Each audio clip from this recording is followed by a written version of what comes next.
দর্শক, চীনের president Xi Jinping এর সঙ্গে শুক্রবার বৈঠক করবেন বাংলাদেশের প্রধানমন্ত্রী তারেক রহমান। পুরো দেশ তাকিয়ে আছে এই বৈঠকের দিকে। তারেক রহমানের জন্য যেমন গুরুত্বপূর্ণ, তেমনি বাংলাদেশের জন্য এটি খুবই গুরুত্বপূর্ণ বৈঠক। সেইখানে অনেক কিছু নিয়ে আলোচনা হবে এবং অনেক প্রসঙ্গই গুরুত্ব পাবে, এবং কি কি প্রসঙ্গ আসলে গুরুত্ব পাবে সেগুলো নিয়ে বিশ্লেষকরা বিভিন্ন ধরনের আলোচনা সমালোচনা করছেন।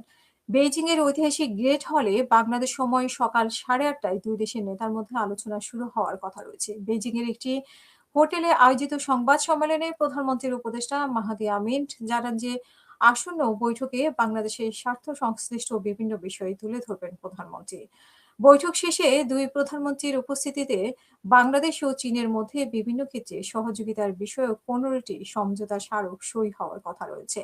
মাহদি আমিন সংবাদ সম্মেলন করে বলেন যে আমরা আশা করি এইসব চুক্তি চীন বাংলাদেশের সম্পর্ক আরো জোরদারে গুরুত্বপূর্ণ ভূমিকা রাখবে। তিনি জানান চীনের প্রধানমন্ত্রী বাংলাদেশের প্রধানমন্ত্রী এবং তার সফরসঙ্গীদের প্রতিনিধি দলের সম্মানে একটি রাষ্ট্রীয় ভোজের আয়োজন করবেন। মাহদি আমিন বলেন উভয় বৈঠকে প্রধানমন্ত্রী তারেক রহমান বাংলাদেশের জাতীয় স্বার্থ সংশ্লিষ্ট বিভিন্ন বিষয় তুলে ধরবেন। তিনি বলেন যে একই সঙ্গে আমরা আশা করি যে এসব আলোচনা ইতিবাচক ফল বয়ে আনবে, যা বাংলাদেশের জনগণের উন্নয়ন ও অগ্রযাত্রাকে আরো সুসংহত করবে।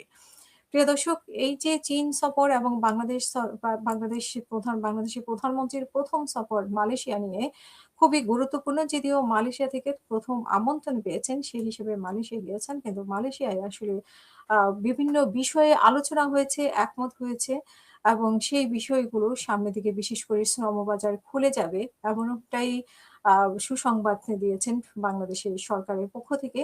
আ চীনের সাথে কি আলোচনা করবে সেটা দেখার জন্যই পুরো বাংলাদেশ তাকিয়ে আছে, এবং এই আলোচনাটা গুরুত্বপূর্ণ বিষয়গুলো স্থান পাবে সেরকমটাই চিন্তা করা হয়। এবং প্রিয় দর্শক, চীন বাংলাদেশের জন্য এখন খুবই গুরুত্বপূর্ণ একটি বিষয়।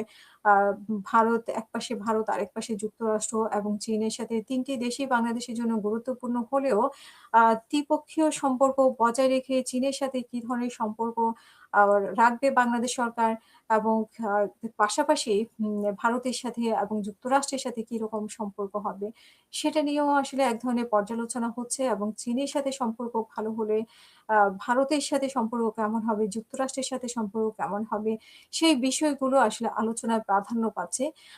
প্রধানমন্ত্রীর এই ১ম সফরকে ঘিরে মালয়েশিয়া হয়ে চীন, এবং চীন সফরের পরে অনেকেই বলছে যে ভারত সফরের পরে আছে। আ সেটা সময় বলে দিবে কোন সফর, কিন্তু আ পুরো দেশ তাকিয়ে আছে আসলে আগামীকাল শুক্রবার সকাল ৮টায় কি বৈঠক হয় শি জিনপিং এর সাথে এবং কি ধরনের সিদ্ধান্ত আসে বাংলাদেশের জন্য।